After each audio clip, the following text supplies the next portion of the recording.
I was just always wanting to create things and just sell them. So I said, I'm gonna come up with 4 letters. 4 letters that are gonna change the world and empower a culture, not a color. And I came up with FUBU, Forest Bias. And if you're wearing this across the street and I'm wearing it over here, we silently know that we all love hip hop. I love giving the knowledge to people to let them go out and become who they want to be and tell them, no, don't go out and borrow money, use the power of broke. I like to see them work their way up. That's how I got it. Rise and grind, this is how you do it. I love educating people so they can go off and empower themselves.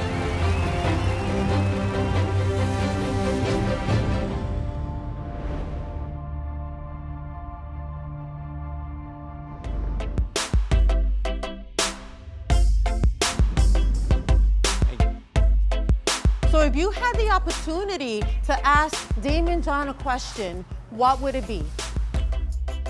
Well, you can ask him the question now. How you guys doing?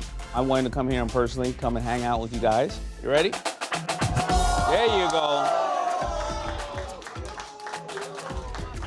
All right. I am gifting these 10 MacBook Pros, and I'm also going to gift my digital curriculum. It's called Daymond On Demand. I used to buy the shirts like Champion sweatshirts and put these FUBU patches over it. And then people would start asking me, what's FUBU? Oh, man, you know, this is a little something, something. So I heard you have a couple of questions. Yes. Is there like a minimum amount of money you need to have in order to start a business? I started with $40. Don't listen to anybody else that tells you you can't make it. And understand that you're going to fail through the process, but that's only going to make you stronger. So I grew up in Hollis, Queens, suburb of New York City, and it was a lower middle class area. It was a great time, you know, when kids just would go outside and play on the block and play stickball. As a child, he was very curious in a very good way. In school, when I was in the first grade, I would go and find pencils, and I would scrape the paint off the pencils and paint the names of the prettiest girls in school on the pencils and go and sell it to the guys in school. But then I found out that the girls would pay 2 times the amount of money for the same exact pencils with their names on it. So I started selling the pencils to the girls. I sent him to camp a couple of years. I think he was 15, 16, something like that. So I told him whatever money he could save up, I would match it so that he could buy a car. He came back from camp with $800. He would sell his sneakers, tell me, Mom, send me some more snacks. He was always about business. Around 1984 to 1986, the community got divided. Crack is to cocaine what an atom bomb is to a regular bomb. Crack came into the community, and the only people that we could look up to were the big drug dealers. It got so bad in my neighborhood that a cop named Edward Burns was protecting a witness for a trial, and the drug dealers in my neighborhood would go and assassinate him. Gunman killed him with 3 shotgun blasts early Friday. I had to figure out another way to keep him busy all the time so that he wouldn't get involved in these drugs. Most of my friends would go over to this part of our community and want to aspire to be these drug dealers, and many of my friends were dead or in jail at the age of 16 and 17. I was losing a friend every 3 months. I'm DMC, in a place to be. I go to St. John's University. But then all of a sudden we started to see, you know, these music artists driving by in the same neighborhood. Funky fresh from Hollis, Queens. They were just as wealthy or even more wealthy than these crack dealers, but they were selling music. It was LL Cool J, Run DMC, Salt and Pepper, Tribe Called Quest, Ja Rule, all of them are from Hollis, Queens. And I realized at that time, wait a minute, I can make money doing something I love, and I just wanted to be part of it. Hip-hop was this voice of the streets, and it was our version of today's Instagram or Twitter. And the kids were communicating through this music about their love, their hopes, their dreams, their aspirations. We lived on a main street, Farmers Boulevard, and him and his friends would dance in the street when certain cars would pass. Because of course, Run DMC was gonna pull over and go, wait a minute, I've been waiting for a dancer like you for all my life. Come on tour with me. That didn't happen. He was a hip-hop kid, wore the clothes that the hip-hop generation wore. During the time that rap started to really emerge, I would wear Reebok shoes, Fila. The Lees and Levi's, we would have to, if you had any money, you can go to the dry cleaner and get the tailor to put a permanent crease all the way down. The idea with hip hop is to, show out and be seen. And you want to stand out in the crowd. So how do you do that? Well, you have to put your own spin on things. In hip hop, there's a lot of remix or sampling. Fashion is the same. So we took the brands that existed in those days and times and gave it our own spin. I saw this tie top hat, and I couldn't find it anywhere in Manhattan.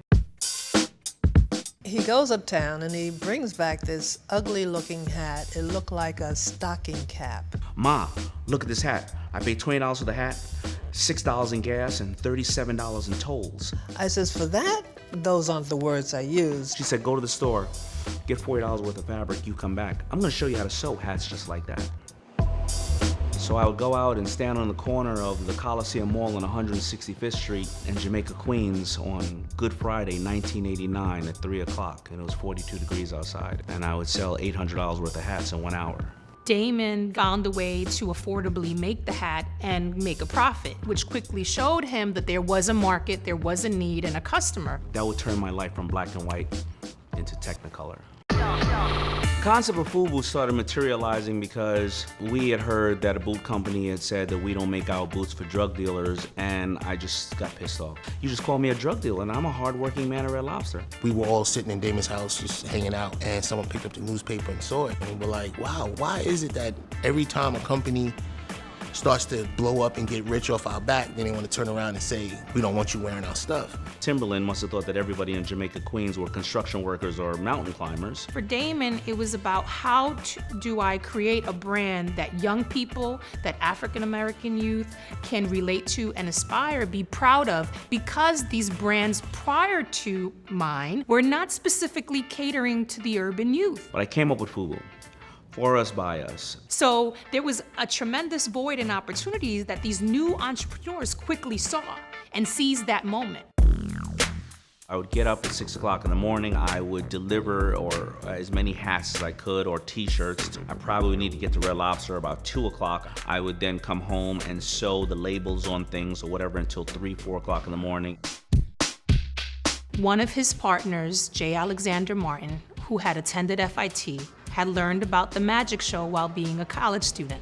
And he told Damon that that was something they needed to participate in. It's not pulling rabbits out of hats, it's Men's Apparel Guild in California. It's held in Nevada, don't ask me why. And this is where all the stores will go and buy all the products that you end up seeing in the stores.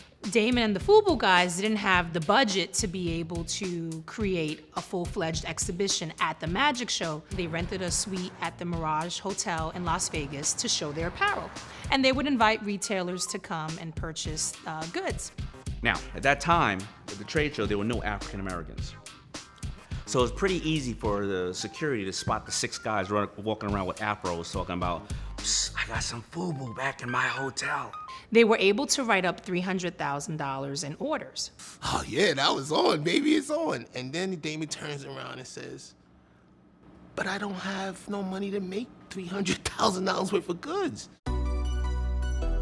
I'd come on to my mother defeated and say I got turned down by 27 banks. And my mother would go, why don't we take all the money we can out of this house? You get the clothes made. Then you'll get the $300,000, you'll put the money back into the house and we'll be okay.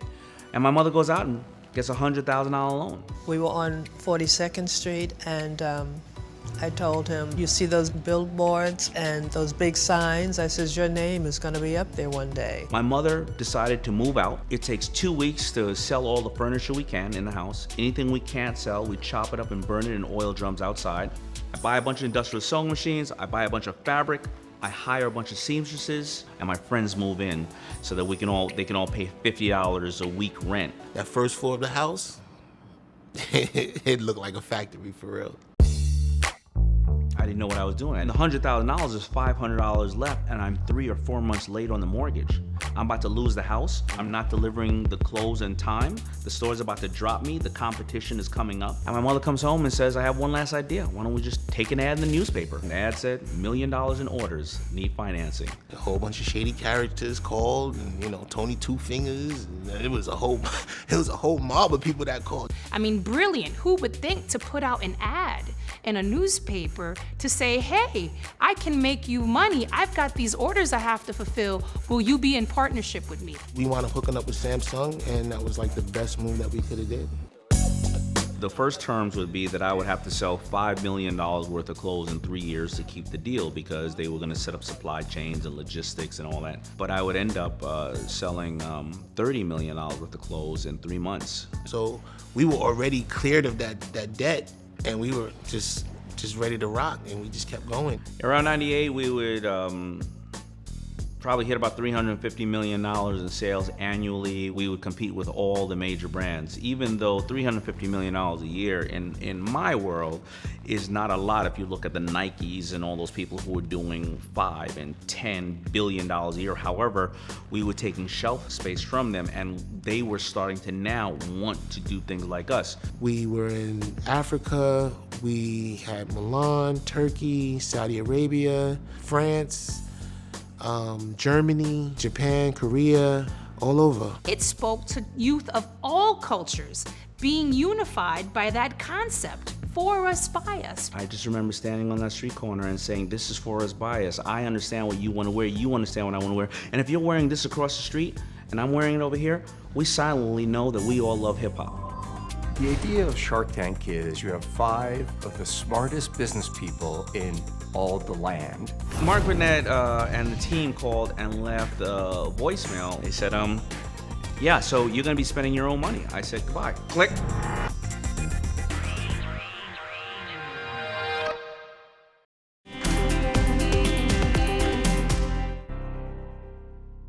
When I started coming up with FUBU, it was also a reason for me to be on the video set.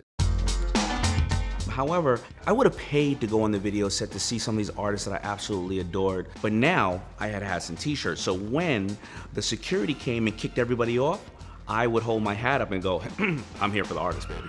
I'm here for the artist. They didn't have the marketing dollars to support the branding and building of an empire. So they themselves made it their business to show up to every major music video and be friends with the directors and provide the wardrobe. We didn't even know it was called product placement back then. Like, we just knew that we needed to get our clothes seen. And we used to literally put the clothes on our artists, and as soon as they finished, it's like, let me get that back. I only had 10 shirts, and I would put those on the artists, and as soon as they dropped them or put them in their dressing room, I would take them back from them. And they're like, you really? Like, yeah, I'm gonna send you one. Like, I got you.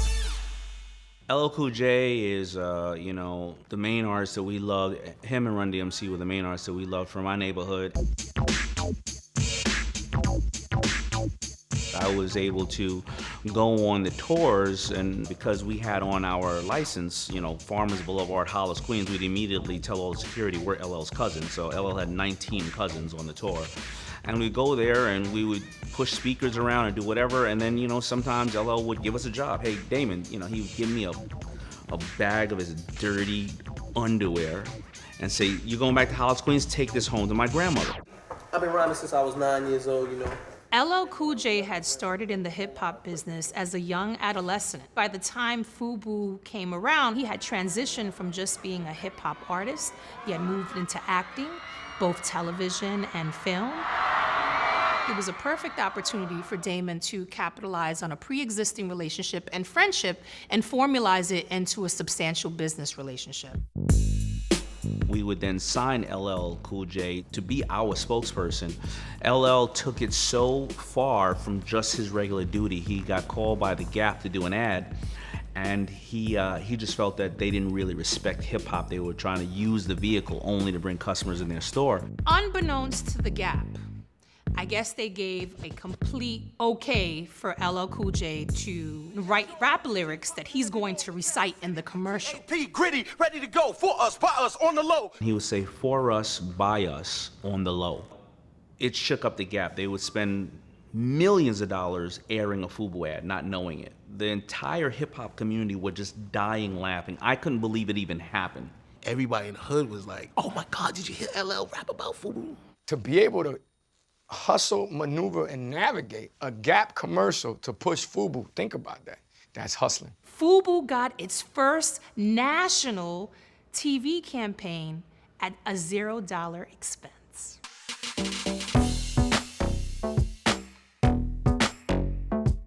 We had this BT reality show that we were supposed to do. We were supposed to be like the first BT reality show. So everybody was on board, except Damon.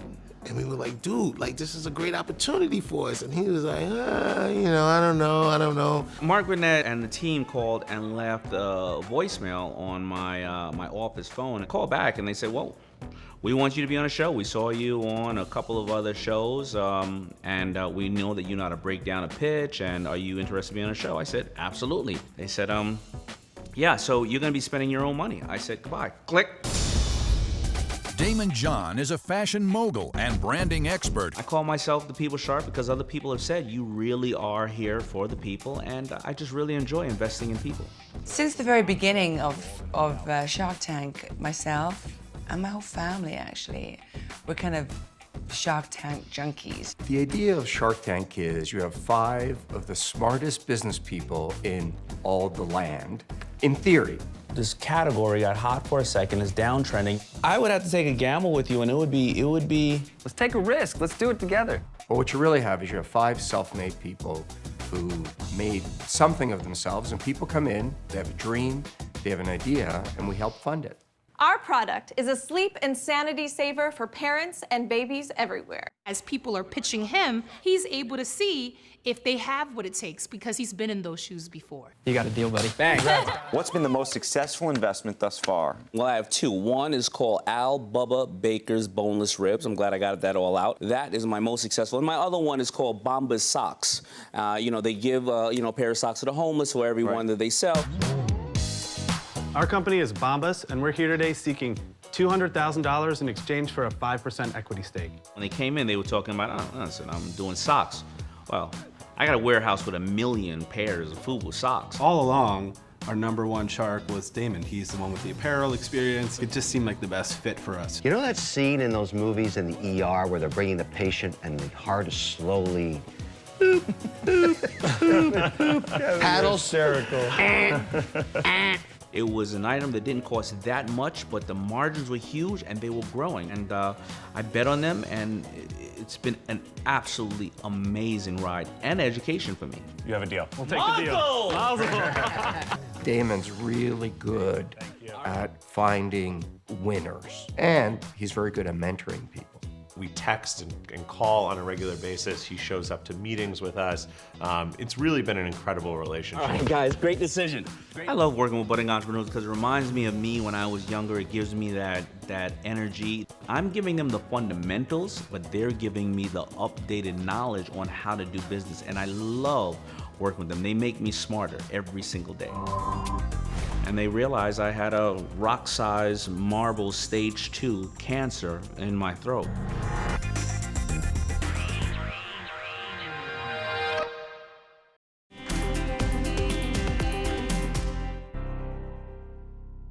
I have been holding back the secret to success for many years. I finally found out what it was. Oh, really? I didn't want to share it with anybody, but I'm going to share it with you today. It's a good day to do that. I'm going to share it with you today. Okay. Work. Bust your butt. Get up before everybody, go to sleep after everybody, and bust your butt. That's it. Sorry, that's it. What can others learn from Damon?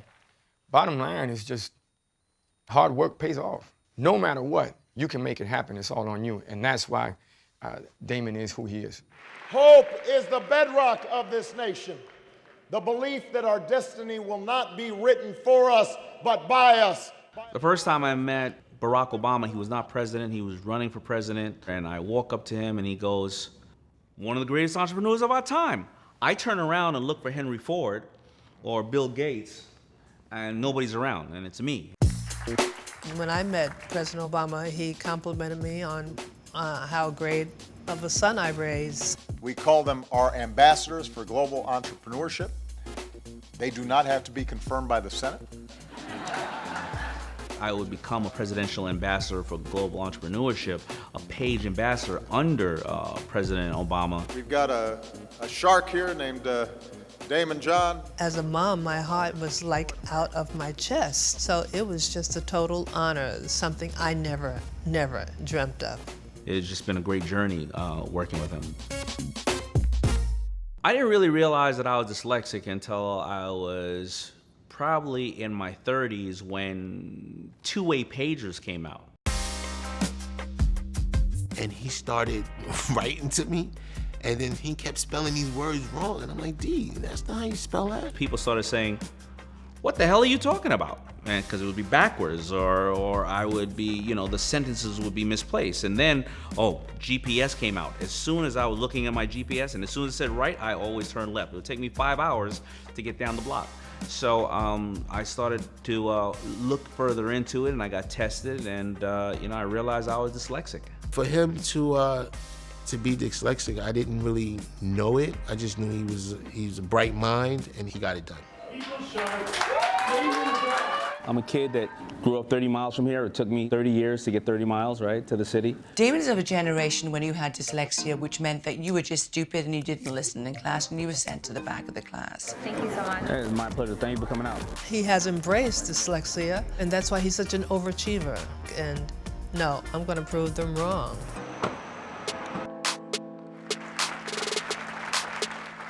As much as we've shared today, talking about business, you don't have business without your health. I have a thyroid condition, and it took them about 25 years before they could pin it down. And I told Damon, when you go for your physical, make sure they check your thyroid. So I go down and I run through these machines for 2 days. They said there's a nodule on my thyroid, you should get it checked out. I go get it checked out. The doctor says, you have a lump on your thyroid, and I go into the surgery. The surgery is supposed to be 1 hour.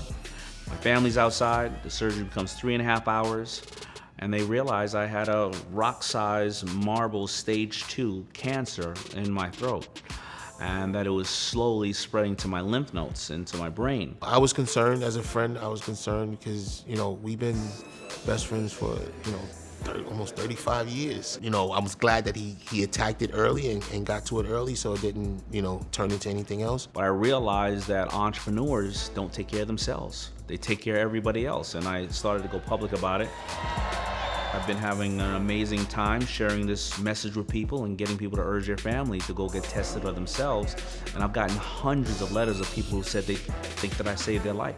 You know, I think the toughest part of a journey of an entrepreneur, which a lot of people don't speak about, is the dedication it takes. And I'll never know if the sacrifices of losing my first marriage was worth it. But I think that I'd be a workaholic whether I was working at Red Lobster or sanitation. But more importantly, I think that, you know, we're in this time where everybody glamorizes just go out and do it and be an entrepreneur or be an intrapreneur. And as we look at the things that have happened, such as Anthony Bourdain or Kate Spade, we're in a day and age where as much as we're connected, we're disconnected. Chef and globe-trotting TV host Anthony Bourdain was found dead this morning in his hotel room in France. And what happens is mental health is such a challenge as an entrepreneur, and as being somebody who's an advocate for people taking care of their health.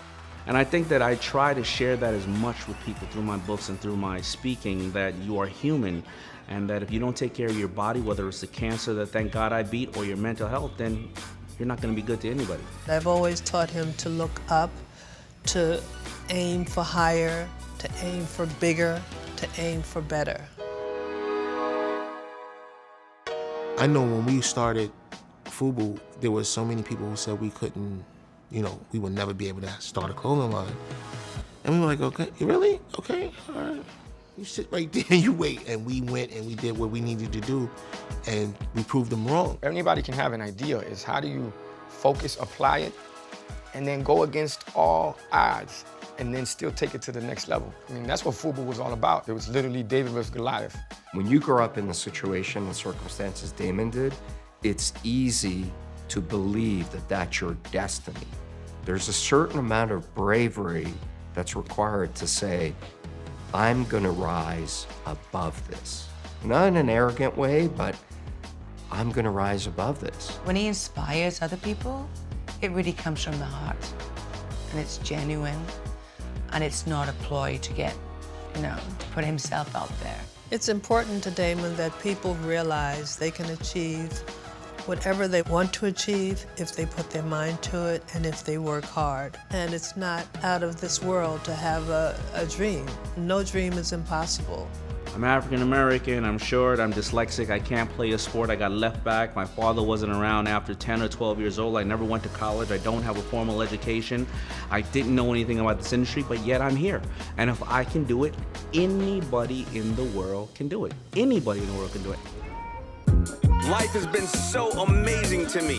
It's not been easy.